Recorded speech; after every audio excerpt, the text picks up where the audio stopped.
Hi കൂട്ടുകാരെ, ഇന്നത്തെ എൻ്റെ വീഡിയോ അയർലൻഡിലെ IRP റിന്യൂവലിനെ കുറിച്ചാണ്.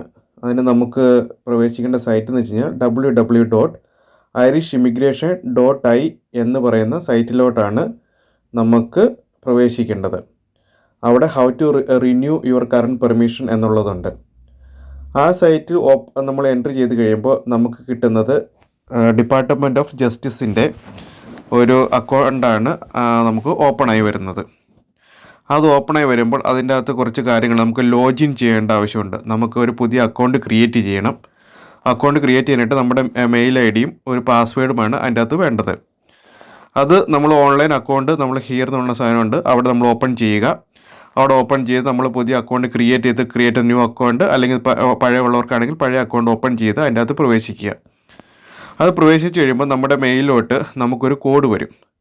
ആ കോഡ് അടിച്ചു കൊടുത്തതിന് ശേഷം നമുക്ക് application to permission to remain to the state എന്നുള്ള സൈറ്റാണ് നമുക്ക് തെളിഞ്ഞു വരുന്നത്. അതിൻ്റെ അകത്ത് രജിസ്ട്രേഷൻ റിന്യൂവൽ എന്നുള്ള ബിഗിൻ ആപ്ലിക്കേഷൻ എന്നുള്ള സൈറ്റുണ്ട്. അതിൽ നമ്മൾ ക്ലിക്ക് ചെയ്ത് കഴിയുമ്പോൾ നമുക്കൊരു കൺസെൻറ്റ് വരും. കൺസെൻറ്റ് നമ്മൾ ക്ലിക്ക് ചെയ്യുക. ക്ലിക്ക് ചെയ്യുമ്പോൾ പേഴ്സണൽ ഡീറ്റെയിൽസ് എന്നുള്ള ഡീറ്റെയിൽസാണ് കിട്ടുന്നത്.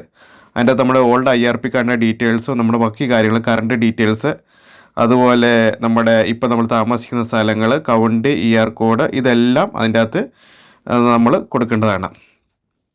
അങ്ങനെ കൊടുത്ത് നമുക്ക് ഏത് പെർമിഷൻ ടൈപ്പ് ഓഫ് ഏതാണ് വേണ്ടതെന്നുള്ളതിനെക്കുറിച്ച് നമ്മൾ അതിൻ്റെ അകത്ത് ഡീറ്റെയിൽസ് കൊടുക്കണം. അതെല്ലാം കൊടുത്ത ശേഷം നമുക്ക് അവസാനം നമുക്ക് സപ്പോർട്ടിംഗ് ഡോക്യുമെൻറ്റ്സ് ചോദിക്കും. സപ്പോർട്ടിംഗ് ഡോക്യുമെൻറ്റ്സ് നമുക്ക് കൊടുക്കേണ്ടതെന്ന് വെച്ച് കഴിഞ്ഞാൽ നമ്മുടെ പഴയ IRP കാർഡിൻ്റെ കോപ്പി, പാസ്പോർട്ട്, അതുപോലെ തന്നെ നമ്മുടെ പുതുക്കിയ വർക്ക് പെർമിറ്റ്, അതുപോലെ തന്നെ നമ്മുടെ ഒരു സിഗ്നേച്ചർ ഷീറ്റ്, സിഗ്നേച്ചർ ചെയ്ത പേപ്പർ, ഇതെല്ലാം നമ്മൾ ഈ സൈറ്റിലോട്ട് കൊടുക്കണം. അപ്പോൾ ഒരു കാര്യത്തിനും നമുക്ക് അതിൻ്റെ അകത്ത് അവരിൽ നിന്നും ഒരു ക്വയറി വരാനൊന്നും പാടില്ല.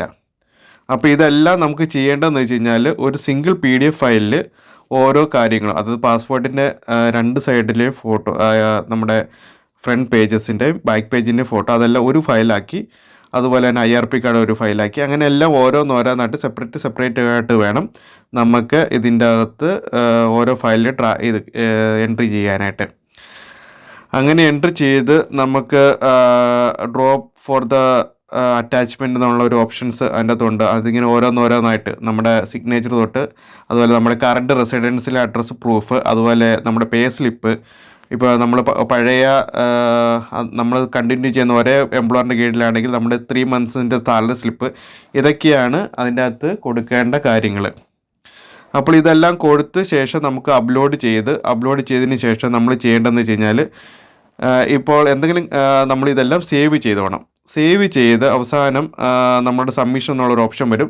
സബ്മിറ്റ് ചെയ്ത് കഴിയുമ്പോൾ നമുക്ക് നമ്മുടെ പേയ്മെൻറ്റ് ചെയ്യാനുണ്ട്. 300 യൂറോയാണ് IRP റിന്യൂവലിന് ആവശ്യമുള്ള എമൗണ്ട്. അത് നമുക്ക് നമ്മുടെ കാർഡ് വെച്ച് നമുക്ക് പേയ്മെൻറ്റ് ചെയ്യാവുന്നതാണ്. നമ്മൾ ഓരോ ഇത് ചെയ്യുമ്പോഴും നമ്മൾ അപ്പം സേവ് ചെയ്തുകൊണ്ടിരിക്കണം. കാരണം ഇൻ കേസ് നമ്മൾ ഇടയ്ക്ക് വെച്ച് എന്തെങ്കിലും ബ്രേക്കപ്പ് ഉണ്ടായാലും കുഴപ്പമില്ല, ആ ഡേറ്റാസ് എല്ലാം സേവ് ആയിരിക്കും. എന്തെങ്കിലും ചേഞ്ചസ് വരുത്തണമെങ്കിൽ നമുക്ക് വരുത്തുവാനും സാധിക്കും. അപ്പോൾ നമ്മൾ 300 യൂറോ പേയ്മെൻറ്റ് ചെയ്തതിന് ശേഷം നമുക്ക് 2 വീക്സ് കഴിയുമ്പോൾ നമ്മുടെ മെയിലിലോട്ട് ഒരു മെസ്സേജ് വരും, നിങ്ങളുടെ റിന്യൂവലിന് വന്നിട്ടുണ്ട്, ഞങ്ങളത് റിന്യൂവൽ ചെയ്തുകൊണ്ടിരിക്കുകയാണ്.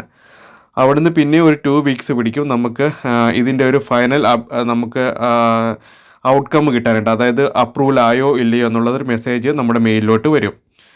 അവിടെ നിന്ന് പിന്നെയും 15, അതായത് 10 to 15 വർക്കിംഗ് ഡേയ്സ് ആണ് നമ്മുടെ IRP കാർഡ് നമുക്ക് കൊറിയർ വഴി നമ്മുടെ കൊടുത്തിരിക്കുന്ന നമ്മുടെ അഡ്രസ്സിലോട്ട് നമുക്ക്